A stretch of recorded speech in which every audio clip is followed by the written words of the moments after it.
Okay, we are ready for today's meeting. We are recording and we are live. All right, so hello to everybody. Hope you had a wonderful week and everything is going well. I have some questions that I want to get to here that people sent me.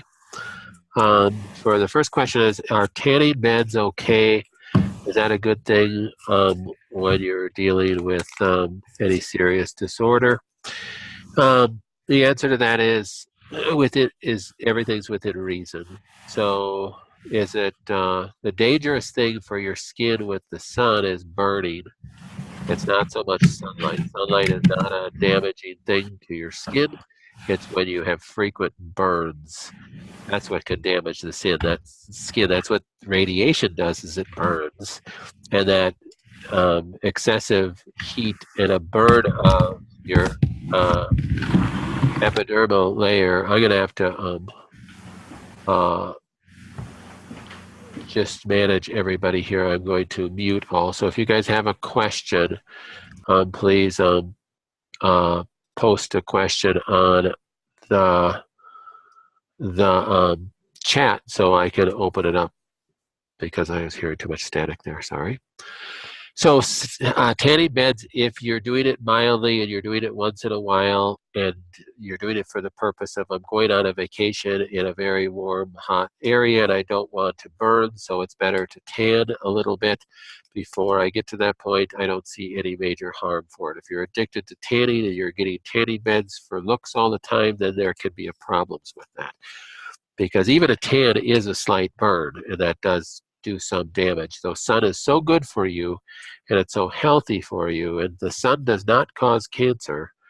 More so it's the sunscreens that cause cancer than the sun itself causing cancer, but within balance. So if we're burning, then we're increasing our cancer risk because of the burn. We had another question on the Facebook page today about dizziness and vertigo, so I want to address that as well. I stated that there are multiple causes of vertigo, and you can look at that on the Facebook page. The common cause of vertigo is what's called ear rocks or otoliths. You have little calcium crystals that form in the middle ear, and they can break off. That's called an otolith, and it could go into one of the semicircular canals. Your semicircular canals, you have three going in different directions in each ear, and in those canals, you have these little teeny hair-like cells called cilia, and you have a viscous fluid. And as you turn your head, that viscous fluid moves and it stimulates those cilia, which are connected to a nerve, and it tells your brain, communicates to the temporal lobe, and tells your brain where you are in space, where your head is in space. If you get a little otolith that breaks off and goes into one of those canals, now that thing is rolling in the canal, and you move your head, that thing starts rolling, and the viscous fluid stops when you stopped moving your head, but the little otolith continues to roll, and it's stimulating the cilia, and it's telling your brain that that you are still moving when in fact you are not moving. And that is what vertigo is. There's other causes of vertigo, but that is a major cause of vertigo. So some people are more prone to have these little things break off, these little otoliths. Some people will go their whole life and never have this happen, but there's a small percentage of people that have this happen more commonly. I think the genetic piece to that is they tend to form more absorb more oxalates, and that's a tie to that. But how do you treat that? There's a maneuver called Epley's maneuver that you could Google, Epleys, and you could do Epley's maneuver. Some people will have instant relief doing Epley's maneuver. The problem with doing an Epley's maneuver with otoliths is you need to know which semicircular canal has the otolith. because symptom-wise, it'll give you all the same symptoms.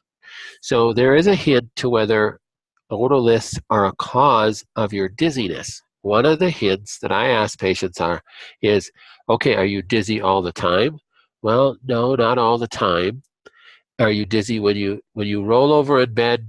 Does the world start spinning? Yes, that's a sign that it's probably an otolith. When you sit still and you're just fine and you're not moving, are you spinning? No. Now turn your head to the left or right. Are you spinning? Oh boy, now I feel like I'm spinning.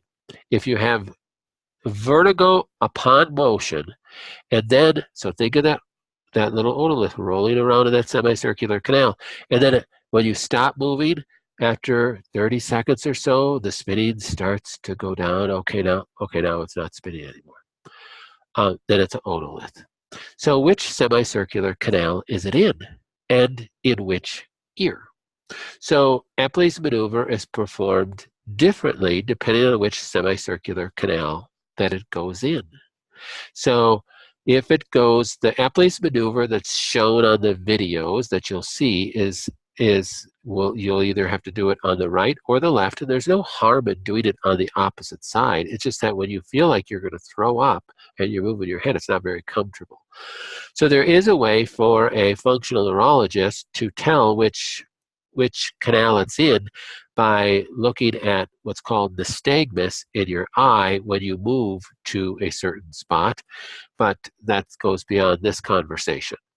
So you might have to do Epley's on the right, or you might have to do it on the left. It can also go in the lateral canal that Epley's is not going to do it. You have to do what's called a barrel roll. So literally you lay on the floor and you roll over. You're laying with your legs outstretched on your back, and you literally roll over. Maybe you'll have to have somebody help you. Roll over, keeping your neck straight, and you roll over like a log. It's a log roll. And you're rolling over like a log very slowly all the way over, all the way over, all the way over 360 degrees. And you might be able to Google that on YouTube and see a video of that too.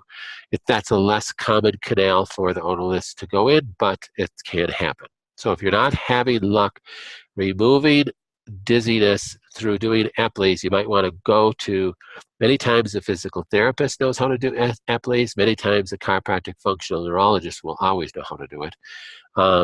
So they can do it in the office and they can check what canal it's in. So that might help you in getting rid of that. There's other causes of dizziness and vertigo that has to do with the cerebellum. That's the back part of the brain that controls balance. So if I have damage to the back part of the brain, post-concussive syndrome is a very common cause of that. Also, food sensitivities or changes in blood sugar can affect the cerebellum very strongly because the cerebellum gets the first blood supply from the gut. So if I'm eating something that's causing inflammation and it's a foodborne thing, then it can affect my cerebellum quite quickly. Also, many medications, drugs can affect the cerebellum because once you absorb that drug, it's going to go to the cerebellum first, and it can affect the cerebellum and it can cause dizziness and nausea and such. That's why some drugs do that. So those are some things that you want to explore. Never forget that if you're on a medication, your symptom, whatever symptom it is, can be the side effect of the medication. I just told my staff that today. One of the struggles with what I do over all the years is half the time I feel like I'm chasing the symptoms from the side effect of a medication that a patient is on. And they get mad at me because I can't make their symptoms go away, and the symptoms are caused from a side effect of a medication. So don't ignore that. If you are on a medication, make sure you Google side effects of that medication and see if whatever symptom that you're dealing with, long beyond dizziness or vertigo, might be as a side effect of that medication. So don't ignore that piece as well. Feeling I'm missing some questions that people had, but if you have any questions, pipe in with a chat box so that I know to unmute you. All right, so this I wanted to talk about, why did I have the slide up? Oh, because in a video that I posted with some research I was doing last night and early this morning was on superoxide dismutase and what peroxynitrate does to a cancer and what superoxide does to cancer. So I posted that on our Facebook page. So if you have a chance to watch that, I think there's some benefit to that. Superoxide is a free radical. So on this picture here, this is another slide that from a presentation that I give on heart disease.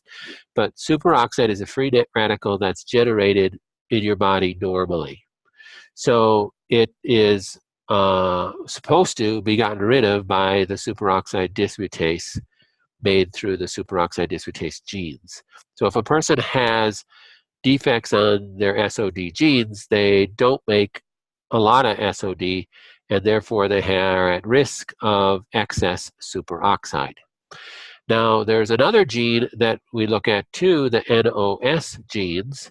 The NOS genes, if I have defects on those genes, I'll have what's called uncoupled nitric oxide. That's not what we want to have. Our nitric oxide needs to be coupled. If we have defects on that gene, we could have an excess of uncoupled nitric oxide. So that can combine together. Superoxide combines with nitric oxide that's uncoupled and makes peroxynitrate. Peroxynitrate is the real damager. Now, in that video, I talked about the damaging effects of superoxide with cancer patients because superoxide in the cell blocks the apoptotic pathway, which is horrible, okay? That itself is horrible. So when you have apoptosis that's blocked, well, you can't kill cancer cells, and that can be the cause of cancer. So that's bad enough. It gets worse. It combines with nitric oxide that's uncoupled, makes peroxynitrate, which does all sorts of things, causes vasoconstriction, hypertension, a decrease endothelial nitric oxide, and causes oxidized LDL. So this is where more arterial problems. So oxidized low-density lipoproteins, oxidized proteins, oxidized lipids, oxidized DNA, cause just all sorts of problems. This is obviously a cancer issue here too, and blocks the H4B, which is tetrahydrobiopterin, from converting to biopterin, which effectively changes your brain because that is how you end up producing all your neurotransmitters. So it can affect mood, can affect behavioral disorders, everything. So looking at these pathways, this is just trying to, not to nerd out on this stuff too much, but the reason why we want to look at these pathways and keep you healthy. So of course we're dealing with cancer patients and we just want our cancer to go away. Well, in that case, that's why we use different antioxidants, and that's why we look at the SOD genes to support those to get the superoxide out of the body. But it goes even beyond that because it affects all our blood vessels. Decreased nitric oxide, endothelial nitric oxide, causes erectile dysfunction, blood vessel rigidity. Your blood vessels cannot expand, and damage to endothelial tissue and heart problems. So it's an important piece to look at, right?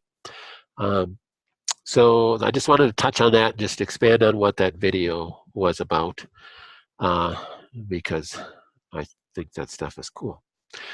Trying to remember the other questions that people had. I am going to close our video right now unless somebody else has an updated question, because I'm going to close the video and I'm going to look up these other questions. So anybody on the line have any questions at all? Yes, no? Okay, so I'm going to stop my screen share and I'm going to, we're still videotaping, but I want to pull up. I know I had a question for a Zoom call question here. So hold with me 1 second.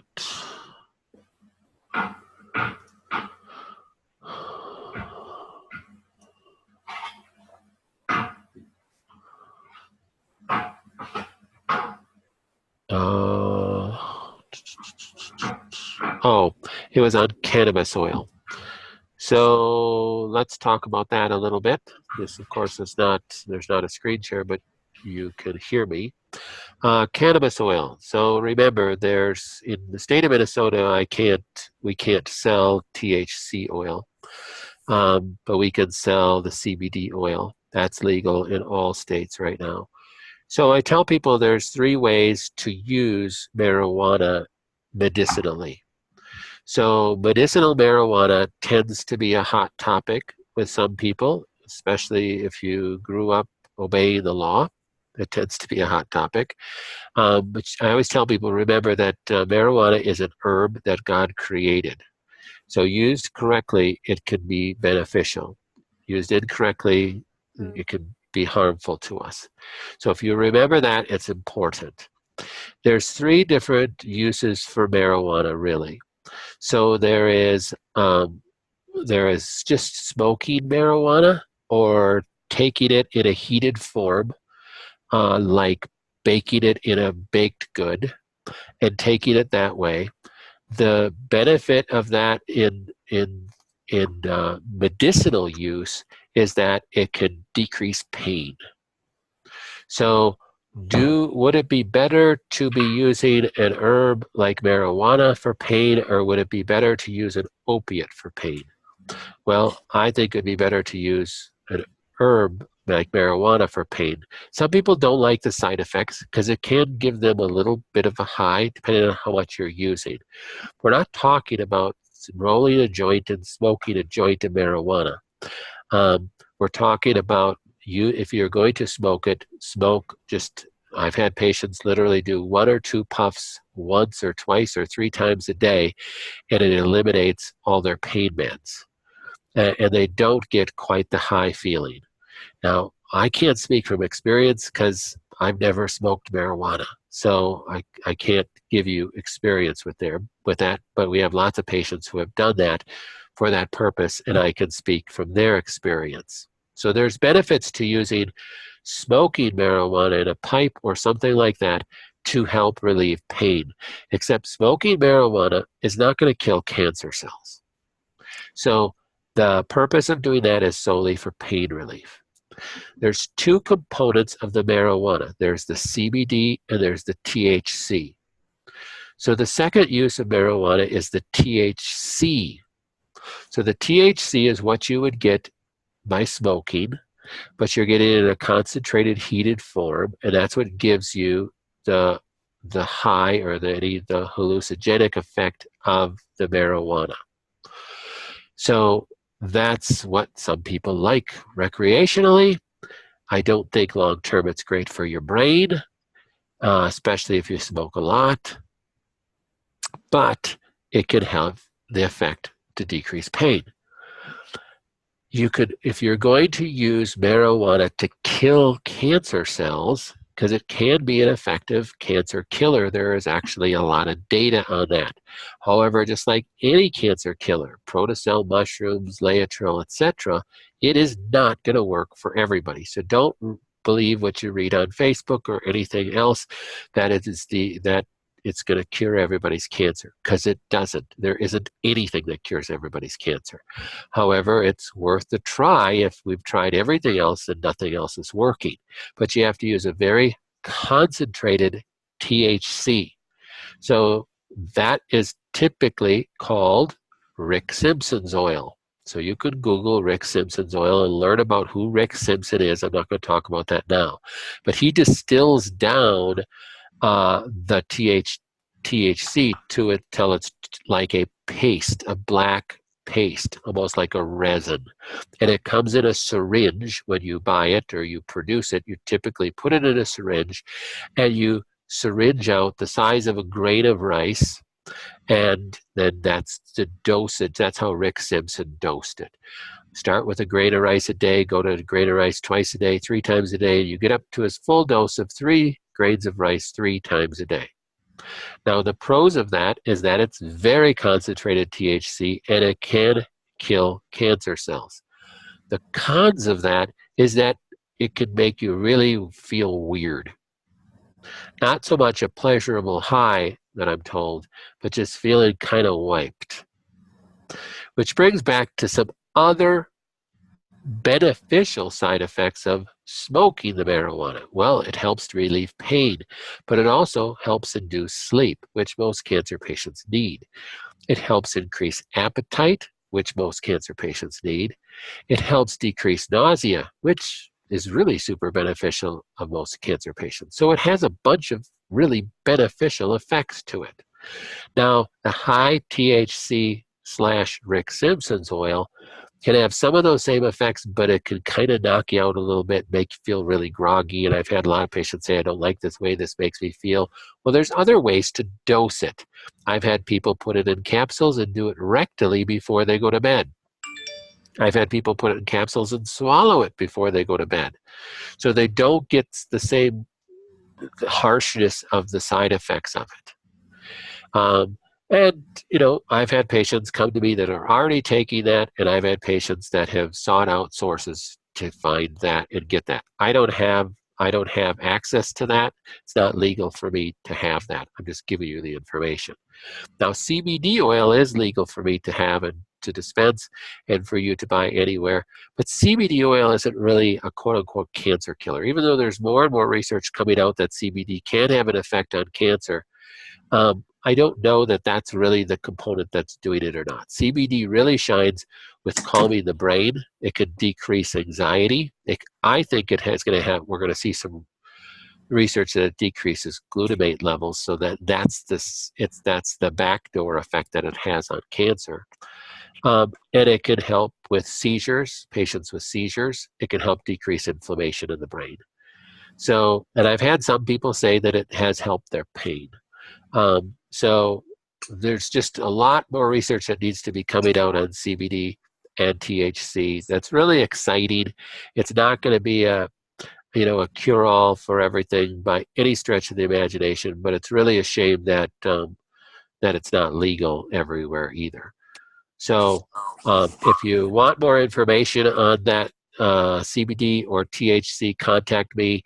We have pointed people to a pharmacy in Colorado that they've had good success getting supplies at, and you don't have to be a citizen of Colorado to get it. We've had people just drive out there, you can get about a month's supply of THC oil, the Rick Simpson oil product, per day that you're there. So they stayed overnight and got 2 months at a time and drove back home. And I do know that, like in Minnesota, our governor has said no one with cancer will ever be prosecuted for using marijuana for medicinal purposes. And most governors, most states are in the same boat. They're never going to prosecute somebody for medicinal use of something if they're taking care and using it responsibly. So I don't think there's really an issue with legality so much with that. But sometimes people have to get over that fact of that it is, has been a voodoo illegal substance for so long. So any other questions that you want to address about that? Or anybody has been experienced with that they want to share with any sort of marijuana use? Connors. Yes. This is Christina. Hello, Christina. I have been using the Rick Simpson oil for about 9 months. Uh-huh. And my husband can go into depth onto what it helps me with. Okay. So we use it quite a bit for her nausea when that pops up, and she's not hungry. We're able to at that time use the smokable marijuana to more remedy that rather quickly, and then more of a chronic pain issue that Chris has had in her abdomen since her surgery, and at times that's quite debilitating.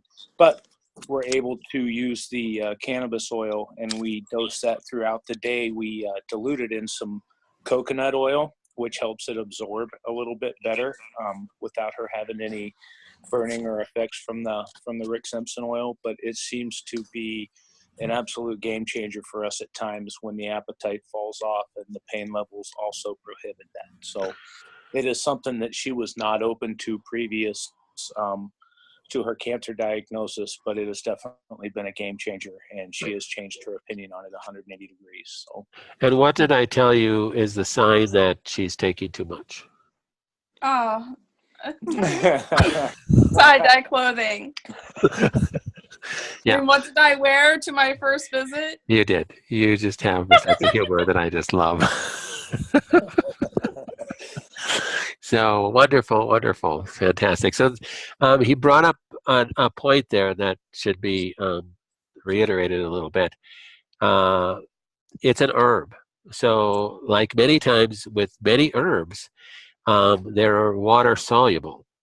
So if they can give you a spike and then they can drop off really quickly. If you take it with a fat, aka coconut oil or butter or something like that, or you could make what's called a butter out of coconut oil and olive oil and some other oils, you will prolong the effect of it. You won't get quite the spike, which most people think that's great. I don't want that spike.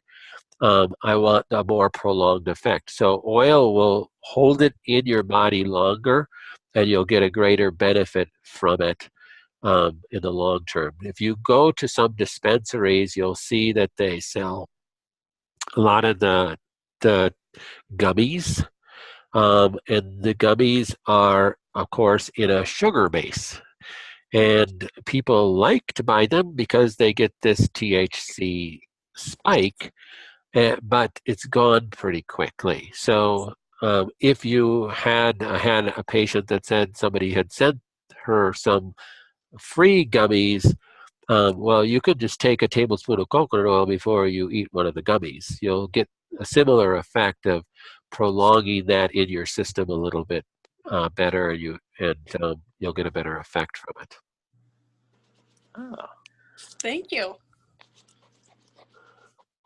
Any other comments about anything else other than whatever you guys want to speak about?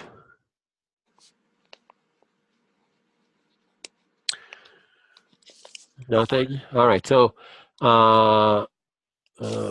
if you didn't hear the first part where we were talking about Epley's maneuver and dizziness, listen to this again, listen to the recording again. And if anybody has any specific, remember, if you have specific questions about that really pertain to you about something we touch on in this call or something maybe you don't want to talk about in a call, make sure you call and just set up a time I could talk with you too. So I'm always here for you. All right, we will end this call then, and we will see you, we'll talk to you guys again very soon. Okay, thank you. Thank you. All right, bye-bye. Bye. Bye-bye.